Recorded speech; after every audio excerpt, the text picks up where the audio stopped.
Thank you, everybody. With that, we'll get started. My name is Andrew Meehan. I'm the Assistant Commissioner for Public Affairs at CBP. I appreciate everybody attending today's press conference. The purpose of today's press briefing is to provide an update on Operation Secure Line and the Department of Defense deployment at the southwest border. Each of the principals here today will deliver a few remarks, after which we'll open it up for a few questions. With that, I'll turn it over to Commissioner Kevin K. McAleenan. Good afternoon and welcome. Commanding General O'Shaughnessy of U.S. Northern Command and I wanted to update you on our efforts to prepare for enhanced security operations in order to address the potential for large groups of migrants to arrive at the U.S. border as part of a so-called caravan. As of this afternoon, we continue to track a large group of approximately 3,500 traveling through southern Mexico with a stated intent to reach the U.S. border. This group is near the Chiapas-Oaxaca border in southern Mexico.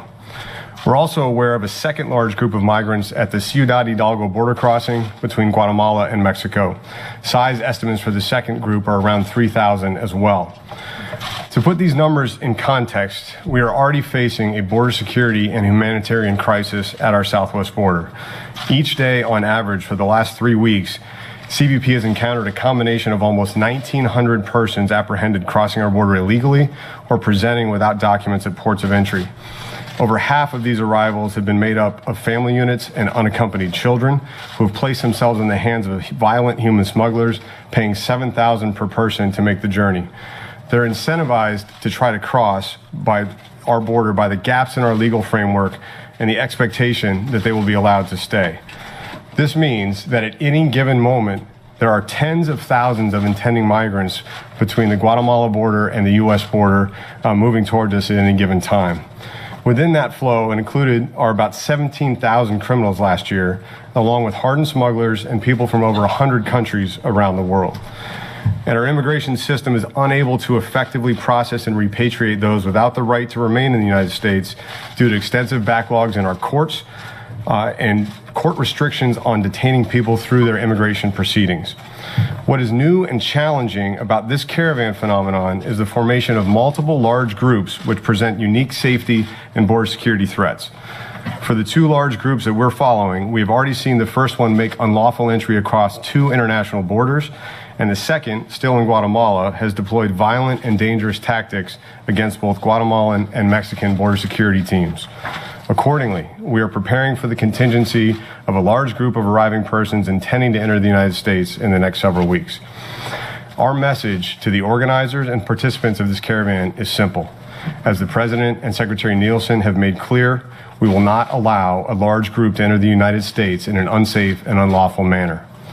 For those that seek to cross the border illegally, we will apprehend them and fully enforce the laws of the United States. For those that seek to make an asylum claim safely and lawfully at a port of entry, the government of Mexico has already offered you protection and employment authorization. If you are fleeing alleged persecution at home, you have arrived at a safe place to make your claim. If you're an economic migrant seeking to join family members in the United States, you should return home and apply for the appropriate visa. While CBP and its DHS partners processed over 38,000 inadmissible persons claiming fear of return to their home country safely and efficiently at our ports of entry last year, there is no benefit to be part of a large group. The caravan has already been offered protections in Mexico. You will not be allowed to enter the U.S. the same way. I would like to note here that we very much appreciate the efforts of the government of Mexico to address this challenging situation in accordance with the highest principles of protection of human rights and respect for migrants, while upholding the integrity of the Mexican border and Mexican immigration law. We also appreciate the continuing communication and efforts of our Central American partners, especially Guatemala, to address the challenges of these large groups. In terms of our preparations at the border, yesterday we launched Operation Secure Line, a multi-phased and flexible operational response designed to ensure that we are prepared for any number of contingencies involved with the arrival and attempted crossing of a large group of intending migrants at our border, whether they attempt to cross at a port of entry or unlawfully in between ports of entry. An important principle here is that border security is a law enforcement mission, and as the Unified Border Security Agency of the United States, CBP is well equipped, along with support from interagency federal, state, and local partners, to manage multiple contingencies of varying size. Since we initiated our planning 2 weeks ago, we have completed updated assessments of each of our 26 crossing points on the southwest border and already deployed 100 specially trained special response team operators to prepare plans for each location. As information on the approach of a large group at a port of entry is available, we have at the ready 1,000 CBP officers, including 250 tactical enforcement officers and mobile response team professionals with training on managing contingencies, including riot control. Between ports of entry, we have an additional 830 Border Patrol agents on standby ready to deploy, to include 140 Special Operations agents, 385 Mobile Response Team agents, and an additional 350 agents from unaffected sectors. These agents will be augmented and supported by over 24 CBP air assets for surveillance and mobile response, including 4 Blackhawks, 6 additional helicopters, as well as multiple fixed-wing assets and unmanned aerial systems. Due to the large size of the potential caravans that may arrive at the border, however, the Department of Homeland Security has further requested the support of the Department of Defense. This is in addition to the 2,000 National Guard personnel already augmenting operations under Operation Guardian support and making an impact in border security, supporting apprehensions and drug seizures since last year. Specifically, CBP has requested that DoD provide support in several key areas. Significant air and ground transportation and logistics support to move CBP personnel and equipment to locations of operational focus, engineering capabilities and equipment to help ensure our ability to secure our legal crossings in key areas of the border, medical support units, mobile housing for sustaining CBP deployed personnel, and extensive planning support. I will turn it over to General O'Shaughnessy to detail DoD's robust response to our request for support in just a moment. But let me close by saying that regardless of the operational contingencies we face, along with its interagency partners and unprecedented support from DoD, CBP will ensure border security. We will not allow a large group to enter the U.S. unlawfully. We will maintain lawful trade and travel to the greatest extent possible. We will act in accordance with the highest principles of law enforcement. We will treat intending migrants humanely and professionally at all times, and the safety of CBP personnel, especially our law enforcement personnel on the front lines, as well as the traveling public, will remain paramount. Thank you.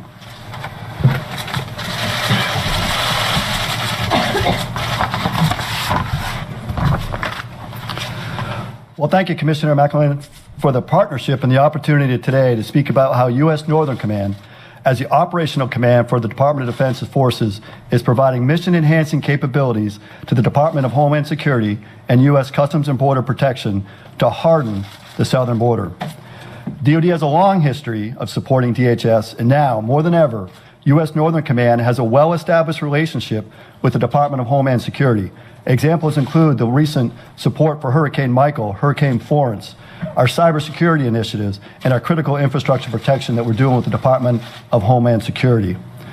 Our mission of Homeland Defense is inextricably linked to the Department of Homeland Security's mission of Homeland Security. Operation Faithful Patriot, as we've named the military operation supporting CBP in hardening the southwest border, is the latest example of this critical partnership. In a macro sense, our concept of operations is to flow in our military assets with a priority to build up southern Texas, and then Arizona, and then California. We'll reinforce along priority points of entry so as to enhance CBP's ability to harden and secure the border.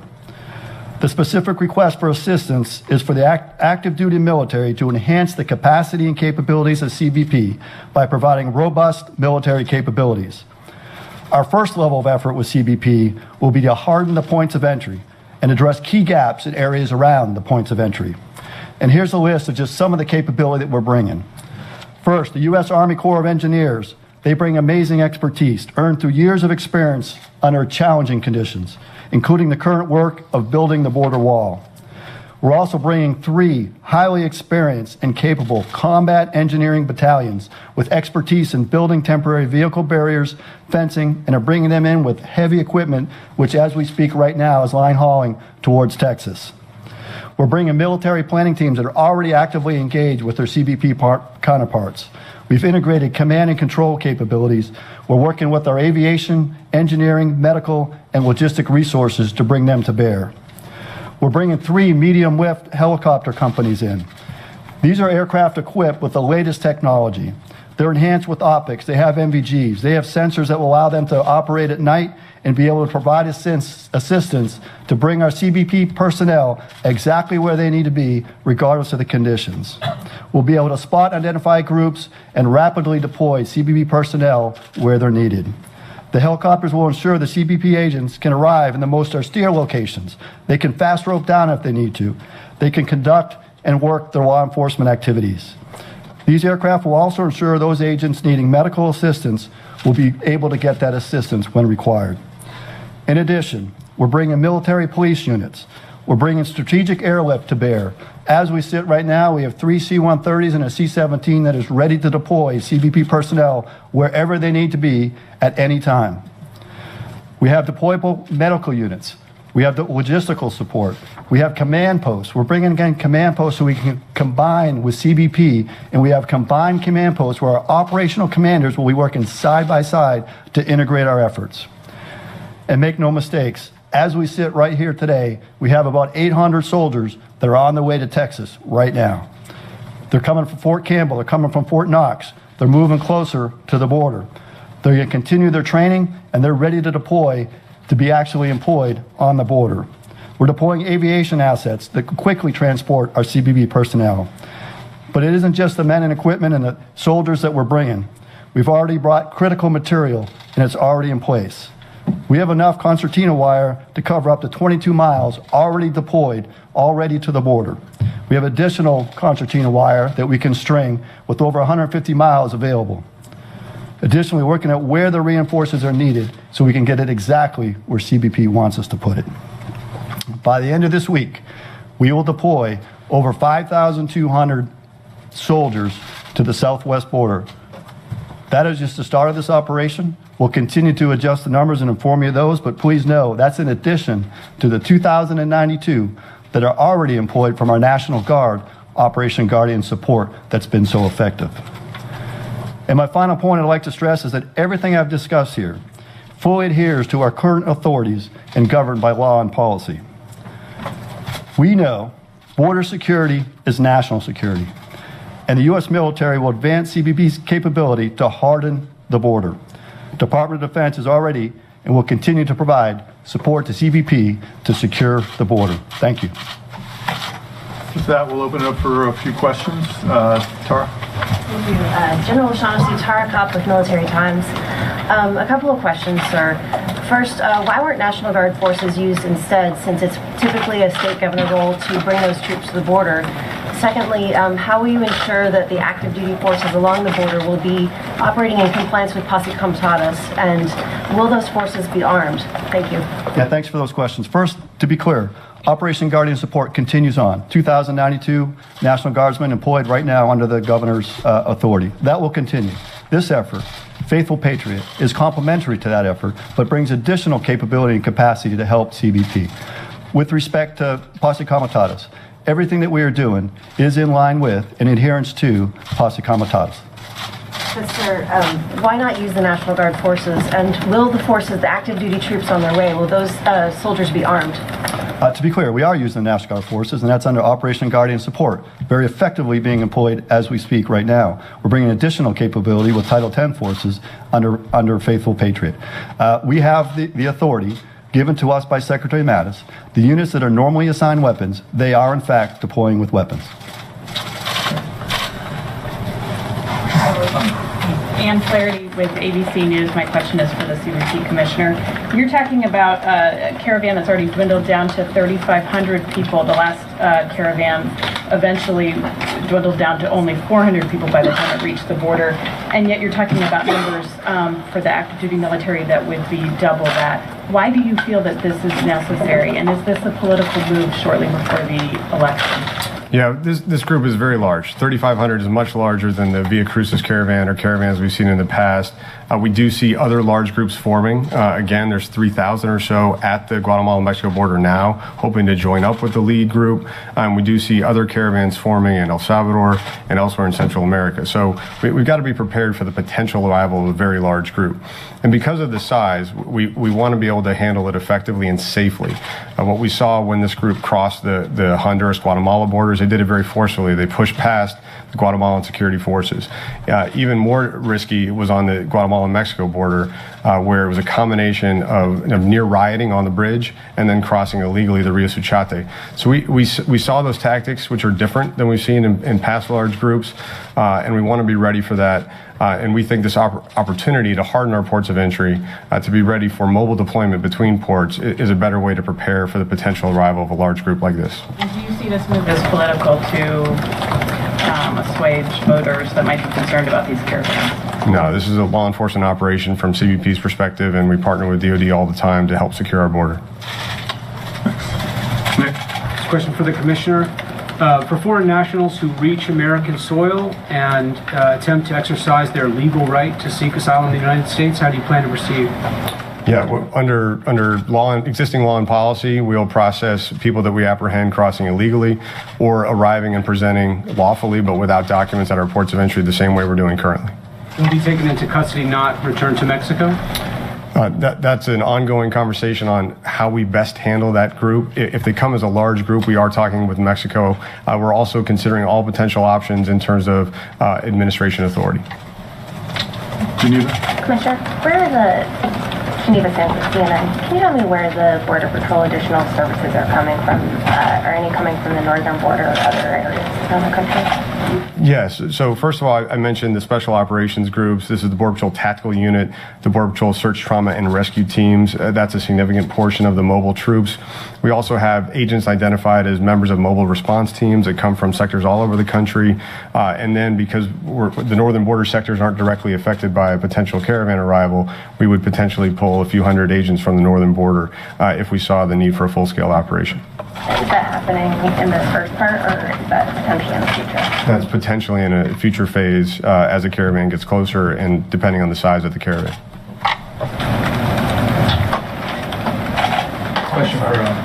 Question for General O'Shaughnessy. Would you say this is a national emergency, and how would you rate it on par with military efforts in Syria and Iraq, where potentially you could have more troops on the border than in those operations? I think the president has made it clear that border security is national security. That is direction we've given. That's the direction that we're marching to. Our orders are very clear. We are engaged. We're here to support CBP, and we're going to secure the border. Okay, folks, we have time for a couple more questions. Sir? This is for the Commissioner. Two quick questions. First is, do you have a sense for how many additional miles of temporary fencing or vehicle barriers you need or are going to be done in this operation? And then second is the inspector, I think it was an Inspector General, not GAO, recently had a report on the previous caravan and said that the way that CBP handled funneling or preventing people from coming through the ports of entry actually sent them between the ports of entry. Any lessons learned from that you're going to do differently? So first of all, we've made a broad request for assistance, which is being responded to robustly, as General O'Shaughnessy outlined. We're going to use fortifications to help both at the ports of entry so we could manage the potential arrival of a large group trying to enter through a port of entry infrastructure, but also in the immediate areas around ports or other vulnerable areas of the border. So that's still being worked through with DoD and exactly what that structure would require, and it would be obviously dependent on which direction we see a group moving. Now, you can only process a certain number of people at a time, even if they're presenting lawfully. So we would want to work with the government of Mexico if this group does make it all the way to the border. And again, the president of Mexico has offered very generously protections, employment authorization, shelter, and status to this group in Mexico. So if you're really seeking asylum, you've reached a safe place and you've been given a generous offer by the first country that you've crossed into from Central America. So I think that's an important point to focus on. So we'd want to work with Mexico to manage that flow and ensure that people don't try to cross illegally. That is more dangerous. They generally have to engage with a smuggler, and it's even less orderly than a large group arriving. So that's what we're going to be focused on in partnership with our government of Mexico counterparts. Is there anything you've been able to do to actually change that incentive structure that existed last time? We're processing, I guess, throttling them through the ports of entry sent them the other direction? So I think that's questionable. We, as I noted in the outset, we processed 38,000 claims of fear of return to a home country at our ports of entry in the last fiscal year. That is far and away a new record. So we are providing access to asylum seekers at our ports of entry lawfully as directed. So I think that's an appropriate point to understand. Sure. Last question, Colleen. Hi, Colleen from excuse me, AP. I just wanted to clarify if people are crossing between ports of entry, will they be able to claim asylum if they make it through? What will happen in terms of trying to claim asylum if they manage to get through? I think part of the goal is to deter people from trying to cross between ports of entry. We're going to have a substantial capability with CBP assets supported with extra mobility and capability with our DoD partners. So we don't want them to cross that way in the first place, and we will apply the full extent of our laws to those who do cross illegally. All right, everyone, thank you very much. If you have any follow-up, we're happy to take for action after. Appreciate you taking the time today. Thank you. Thank you.